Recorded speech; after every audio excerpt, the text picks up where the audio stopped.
नमस्कार दोस्तों, स्वागत है आपका इस घटना चक्र सीरीज में। तो आज हम बात करेंगे भारत में कर्क रेखा की बारे में और जानेंगे इससे रिलेटेड घटना चक्र के टोटल क्वेश्चन को हल करेंगे। इससे पहले हमने पार्ट 1 पार्ट 2 भूगोल का डाल दिया है, जिसमें क्षेत्रफल और अक्षांशीय विस्तार से रिलेटेड हमने टोटल बात को समझाया और उसके टोटल घटना चक्र क्वेश्चन को सॉल्व कराया, पूरी विश्लेषण के साथ है। आपने नहीं देखा तो उसको ज़रूर देखिए एक बार, बहुत ही फ़ायदा होगा आपको। चलिए आज बालते हैं भारत में कर्क रेखा की। देखिए, जब हम एक बात बोलते हैं कर्क रेखा की, तो ये ग्लोब में ये मान लीजिए पूरी पृथ्वी है, तो ये हमारा भूमध्य रेखा हो गया। और इसी के उत्तर में जब 23.5 डिग्री जो रेखा जाती है एकदम सीधे, यही होती है यही इसी को बोलते हैं कर्क रेखा। 23.5 डिग्री उत्तर को इसकी क्या होती है, 23.5 डिग्री उत्तर। तो भूमध्य रेखा के 23.5 डिग्री उत्तर से जो रेखा जाती है उसको कहते हैं कर्क रेखा। और इस नीचे से भूमध्य रेखा के 23.5 डिग्री दक्षिण से जो रेखा जाती है उसको कहते हैं मकर रेखा। इसको हमने पहले डिस्क्राइब भी किया है कि इसके बीच वाला को कहते हैं सन घास का मैदान, ये उष्ण कटिबंधीय घास का मैदान। तो ये हमने पहले चर्चा कर दी है। आज हम केवल बात करेंगे कर्क रेखा के बारे में, जो भूमध्य रेखा से 23.5 डिग्री ऊपर से जाती है। तो सबसे पहले एक बात ध्यान रखिएगा कि ये जो कर्क रेखा है, ये हमारी जो भूमध्य रेखा 23.5 डिग्री ऊपर जो कर्क रेखा जाती है, ये हमारे भारत के बीचों बीच से होकर लगभग जाती है। तो पहला क्वेश्चन यही बोला जाता है कि कौन सी रेखा भारत के बीच से होकर गुजरती है। तो याद रखिए, कर्क रेखा जो है भारत के बीच से होकर गुजरती है। अब एक और चीज़ याद रखिएगा कि ये मान लीजिए भूमध्य रेखा और यहाँ से कर्क रेखा 23.5 डिग्री उत्तर की से गुजर रही है और यहाँ पे हमारा ऐसे भारत है, ठीक है। ऐसे भारत यहाँ पे है 23.5 डिग्री, थोड़ा गलती बन गया, फिगर और थोड़ा नीचे आएगा। तो यहाँ पे मान लीजिए हमारा भारत है जिसके बीच से होकर गुजरती है। तो इस भारत में कुल 8 राज्यों से होकर कर्क रेखा गुजरती है। इस 8 राज्य का नाम पूछता है या पूछ लेता है इनमें से किस राज्य से होकर कर्क रेखा नहीं गुजरती है, ये काफ़ी क्वेश्चन आता है। तो इन 8 राज्य का नाम हम जानेंगे। पहले देख लेते हैं ये कहाँ से गुजरती है, किस किस राज्य से गुजरती है, और ट्रिक से हम समझेंगे कि 8 राज्य कौन से हैं। तो चलिए पहले देख लेते हैं। यहाँ पे दिया है भूमध्य रेखा के उत्तर 23.5 डिग्री उत्तरी अक्षांश को कर्क रेखा कहते हैं। कर्क रेखा भारत के लगभग मध्य से होकर गुजरती है, जो आपको समझा ही दी है। कर्क रेखा भारत के कुल 8 राज्यों से होकर गुजरती है, जिनमें गुजरात, राजस्थान, मध्य प्रदेश, छत्तीसगढ़, झारखंड, पश्चिम बंगाल और त्रिपुरा, मिजोरम है। इसी को याद रखना है। ये हमारा भारत का मैप है और देखिए किस किस राज्य से होकर गुजरती है। ये देखिए बीच से होकर गुजरती है, पता ही चल गया। ये बीच से एकदम भारत के लगभग बीच से होकर गुजर रही है, ठीक है। अब किस किस राज्य से होकर गुजरती है, तो देखिए यहाँ पे हमारा गुजरात पड़ गया। राजस्थान का बहुत छोटा सा हिस्सा लेती है, देखिए यहाँ पे राजस्थान का बहुत छोटा सा हिस्सा ले लिया गुजरात, राजस्थान। उसके बाद मध्य प्रदेश के बीच से होकर गुजरती है, फिर छत्तीसगढ़ थोड़ा छोटा हिस्सा, फिर रांची यानी ये झारखंड का हिस्सा पड़ गया, फिर यहाँ पे पश्चिम बंगाल, त्रिपुरा, ठीक है, और उसके बाद मिजोरम। ये 8 राज्य से होकर ये हमारी कर्क रेखा गुजरती है। अब मेन है हम याद कैसे रखेंगे। तो एक ट्रिक आपको बता रहे हैं, आपको याद करने का कर्क रेखा का ट्रिक आपको बता रहे हैं। कर्क रेखा जो 8 राज्यों से गुजरती है उसको याद रखिएगा आप। एक ट्रिक जो बता रहे हैं, मित्र पर गमछा झार, ये नोट कर लीजिए। मित्र पर गमछा झार, मित्र पर गमछा झार, इसी में 8 राज्य आपको मिल जाएंगे। देखिए मी से हो गया मिजोरम, मिजोरम नोट कर लीजिए। देखिए यहाँ पे सबसे लास्ट वाला जो पूर्वोत्तर भारत का हमारा राज्य सबसे लास्ट वाला मिजोरम वो है। त से हो गया त्रिपुरा, ठीक है, दूसरा राज्य जो यहाँ पे है। प से हो गया पश्चिम बंगाल यानी वेस्ट बंगाल जो यहाँ पे है, ठीक है। र से हो गया राजस्थान जो आपका यहाँ पे है, ठीक है। उसके बाद देखिए ग से हो गया गुजरात, ठीक है। म से हो गया मध्य प्रदेश, ठीक है, और 6 से हो गया छत्तीसगढ़। ये 8 राज्य आप याद रख लिए। एक मिजोरम, त्रिपुरा, पश्चिम बंगाल, राजस्थान 4, ग से हो गया गुजरात 5, म से हो गया मध्य प्रदेश 6, छत्तीसगढ़ 7 और झारखंड ये हो गया 8। झ से क्या हो गया झारखंड।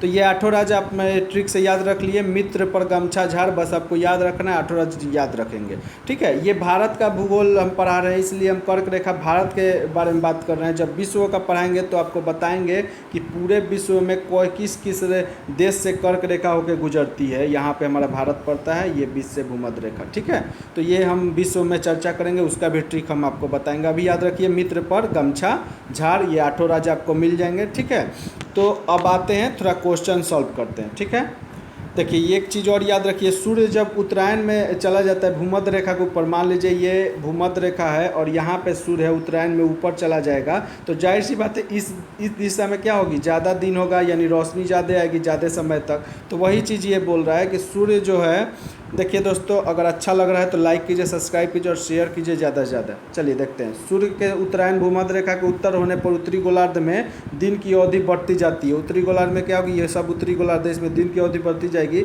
और यही कारण है कि 21 जून को सूर्य उत्तरायण स्थिति में सर्वोच्च बिंदु पर होता है। जून माह में कर्क रेखा के उतर जाने पर दिन की अवधि बढ़ने लगती है। ये आपका याद रखना है, जो यहाँ है यहाँ पे बढ़ने लगेगी अवधि उत्तरायण में सूर्य के उत्तर की दिशा में। सब चीज़ कंसेप्चुअल है और बहुत अच्छी तरह से आपको हम बता दिए। अब चलिए क्वेश्चन बनाते हैं। देखिए कर्क रेखा किन राज्य से होकर गुजरती है, तो आपको बताएं मित्र पर गमछा झाड़, तो उड़ीसा आता नहीं है, उत्तर प्रदेश आएगा ही नहीं, आंध्र प्रदेश आएगा नहीं, बिहार उस समय झारखंड का था 1990 में। हमारा झारखंड कब हुआ है बिहार से अलग, 15 नवंबर 2000 को। तो 90 का क्वेश्चन है, तो ये बी हो जाएगा झारखंड। ठीक है, तो देख लेते हैं कर्क रेखा पर पड़ने वाली भारत का कुल 8 राज्य है, याद रखिएगा कुल 8 राज्य, गुजरात, राजस्थान, मध्य प्रदेश, छत्तीसगढ़, झारखंड, पश्चिम बंगाल, त्रिपुरा और मिजोरम है। ठीक है, वर्तमान समय का क्वेश्चन नहीं है इसलिए ये हुआ। तो एक क्वेश्चन आपने सॉल्व कर दिया, दूसरा क्वेश्चन आते हैं। देखिए कर्क रेखा निम्नलिखित में किन राज्यों से होकर गुजरती है, तो कुल 8 राज्यों से कौन कौन, मित्र पर गमछा झाड़ जिसमें गुजरात आता है। ठीक है, मित्र पर गमछा झाड़ जिसमें गुजरात आता था, ग से गमछा गुजरात, और 6 से गमछा 6 से छत्तीसगढ़ भी आता था, और झ से झारखंड भी आता था, उत्तर प्रदेश नहीं आता था, यानी 1, 2, 4 आपका आंसर हो जाएगा। देखिए कितनी आसानी से आपने सॉल्व कर लिया यूपी पीसीएस 2017 का क्वेश्चन। कर्क रेखा गुजरती है कहाँ से, तो बताना है। तो मध्य प्रदेश से गुजरती है, एकदम गुजरती है, त्रिपुरा से गुजरती है, एकदम गुजरती है, मिजोरम, मित्र पर गमछा झाड़ सब इसमें आएगा, इनमें सभी इसका आंसर हो जाएगा डी। ठीक है, कितने भारतीय प्रदेश से होकर कर्क रेखा गुजरती है, तो टोटल 8 से बताई ही दिए, मित्र पर गमछा झाड़। ठीक है, आगे भारत का एक राज्य जिससे होकर कर्क रेखा गुजरती है बताना है, तो जम्मू कश्मीर से नहीं, ये तो बहुत ऊपर चला जाएगा, जबकि बीच से हमारी कर्क रेखा गुजरती है। हिमाचल प्रदेश ये भी ऊपर का राज्य है, ये भी नहीं होगा। ठीक है, बिहार ये भी नहीं होगा, झारखंड से गुजरती है। ठीक है, बिहार भी उत्तर में पड़ता है।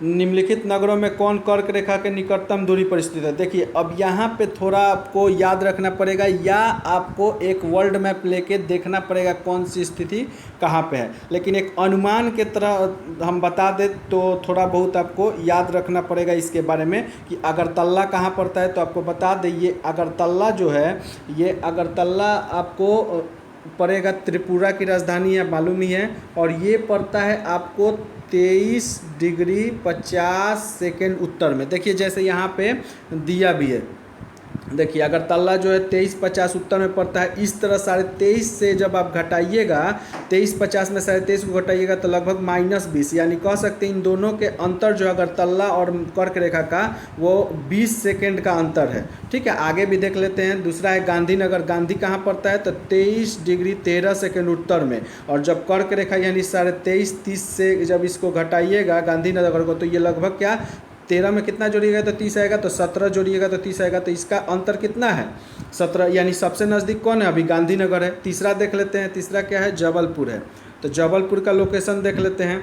जबलपुर क्या कर रहा है, 23-11 उत्तर में, तो जब 23-30 में 11 में कितना जोड़िएगा तो 30 आएगा, अंतर कितना हुआ दोनों का, तो 19 का अंतर हुआ, तो ये भी ज़्यादा है। और उज्जैन 23-9, तो इसका अंतर कितना हुआ 21 का हुआ, तो ये भी ज़्यादा है। तो सबसे कम अंतर पर कौन स्थित है, तो आपको यहाँ पे मिला है क्या 17 सेकेंड वाला। तो इसका आंसर क्या हो जाएगा, गांधीनगर इसका आंसर हो जाएगा, क्योंकि ये 23-13 और सबसे इसमें 17 जोड़िएगा, यानी इन दोनों का अंतर कितना हो गया 17 का, और 17 जोड़िएगा तो आपका मिल जाएगा, यानी गांधीनगर जिसका डिफरेंस सबसे कम होगा, याद रखिएगा, वो उतना नज़दीक होगा।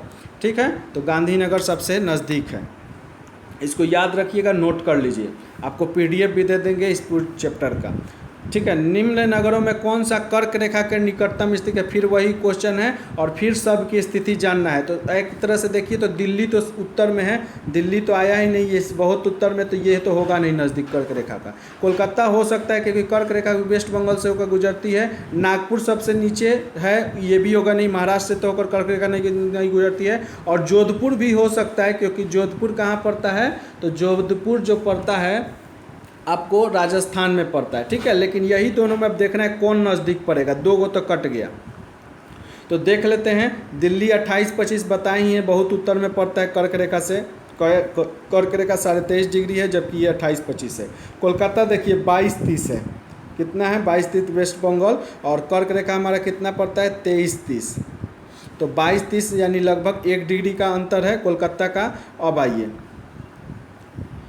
आगे क्या कर रहा है, नागपुर तो बहुत नीचे आ गया, आगे एक जोधपुर का देख लेते हैं। तो 26 डिग्री से 27-37 तक है, तो ये भी काफ़ी कहाँ पर जा रहा है, उत्तर में पड़ जा रहा है, बहुत ऊपर पड़ जा रहा है। तो इस तरह हमारा क्या हो जाएगा आंसर, कोलकाता, क्योंकि 23.5 डिग्री क्या होता है, कर्क रेखा 23.5 डिग्री से होकर गुजरती है उत्तर से, और ये 26 है, तो यानी लगभग 3 जोड़िएगा तब आएगा 26, तो बहुत 3 डिग्री जोड़िएगा तो बहुत बहुत ज़्यादा हो जा रहा है। ये कोलकाता मात्र 1 डिग्री जोड़ने पर आ जा रहा है, यानी डिफरेंस सबसे कम है कोलकाता, डिफरेंस सबसे कम कोलकाता का, और कोलकाता हमारा आंसर हो जाएगा। ठीक है, नेक्स्ट क्वेश्चन देख लेते हैं। तो सबसे कौन रेखा कर्क रेखा से निकटतम है, तो कोलकाता। अब कह रहा है भारत को 2 बराबर भागों में कौन बांटता है, तो जाहिर सी बात है कर्क रेखा। और कर्क रेखा कहाँ से होकर गुजरता है, तो भूमध्य रेखा के उत्तर से 23.5 डिग्री उत्तर से होकर गुजरता है। आंसर क्या हो जाएगा, डी हो जाएगा। 23.5 डिग्री उत्तरी अक्षांश को कर्क रेखा को से कहते हैं, और ये भारत को 2 बराबर भागों में बांटता है। आगे देखते हैं, कौन सा राज्य कर्क रेखा के उत्तर में स्थित है, उत्तर में, यानी कर्क रेखा जैसे ये मान लीजिए भारत है,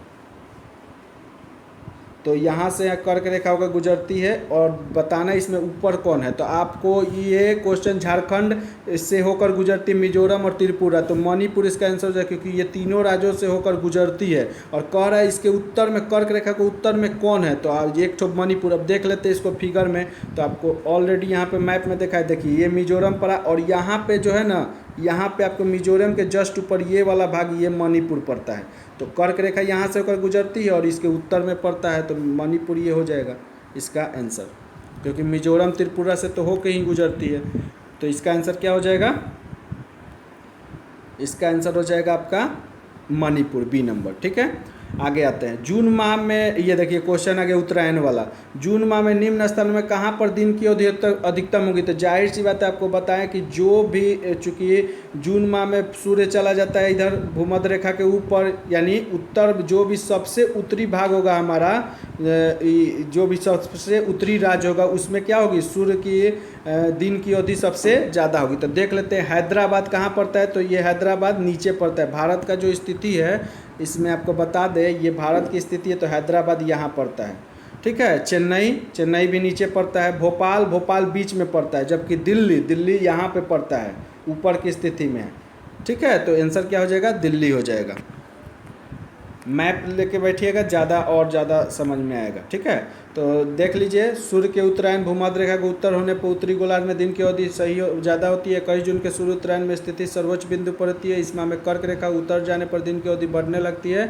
दिल्ली स्थिति उपयुक्त विकल्प में सबसे उत्तर में है, तो दिल्ली और दिन की अवधि दिल्ली में सबसे ज़्यादा अधिकतम होगी।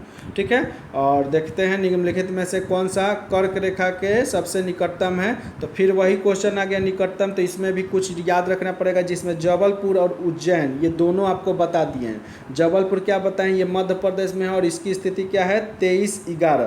तो आप डिफरेंस कितना का बना सकते हैं, 11 में कितना जोड़िएगा तो 30 हो जाएगा, तो 19। और उज्जैन का पिछले बता ही दिए थे 23-09, यानी इसमें 21 जोड़िएगा, 21 का डिफरेंस, 19 का डिफरेंस।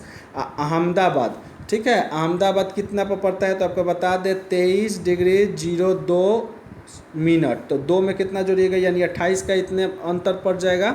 और बनारसी आपका तो 25 पे पड़ता है, तो इसका कोई ऑप्शन नहीं होता है, 25 डिग्री समथिंग मिनट पर पड़ता है।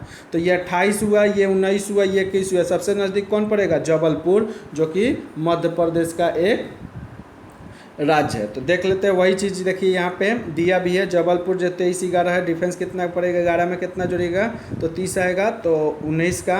और फिर देखिए 2 है, यानी इसमें कितना जोड़िएगा तो अहमदाबाद 23 2 है, तो इसमें 28 जोड़िएगा तो 30 आएगा, तो ये बहुत डिफेंस हो गया। उज्जैन 9 यानी 11 जोड़िएगा तो इसमें नहीं, सॉरी 11 30 कितने पे आएगा तो 21 जोड़िएगा तो 30 आएगा। ये 19 था, ये 21 हो गया, और ये 28 था। और बनारसी तो 25 बहुत ज़्यादा डिफेंस हो जाएगा, क्योंकि 23 में 2 डिग्री जोड़ना पड़ेगा, डिग्री ज़्यादा होता है मिनट से, बहुत ज़्यादा। ठीक है, तो इसका आंसर क्या होगा? जबलपुर हो जाएगा। तो इस तरह करके आपने देखा कि लगभग हमने 11 क्वेश्चन किया, सभी इंपॉर्टेंट है। थोड़ा सा जो आपको चीज़ है ये याद हो जाएगा, या आप वर्ल्ड मैप देखिएगा तो आपको ऐसे लाइन खींच के दिखाया रहेगा कि ये इतने डिग्री पर गया है, तो 23.5 डिग्री वाला देख लेना है कि कौन कहाँ से गया। और वो भी नहीं तो थोड़ा बहुत ये याद रखिएगा, जो मेन इलाका है जैसे जबलपुर हुआ, अहमदाबाद हुआ, दिल्ली हुआ, इस सब का लोकेशन याद रखिएगा, बाकी सब क्वेश्चन बन जाएगा।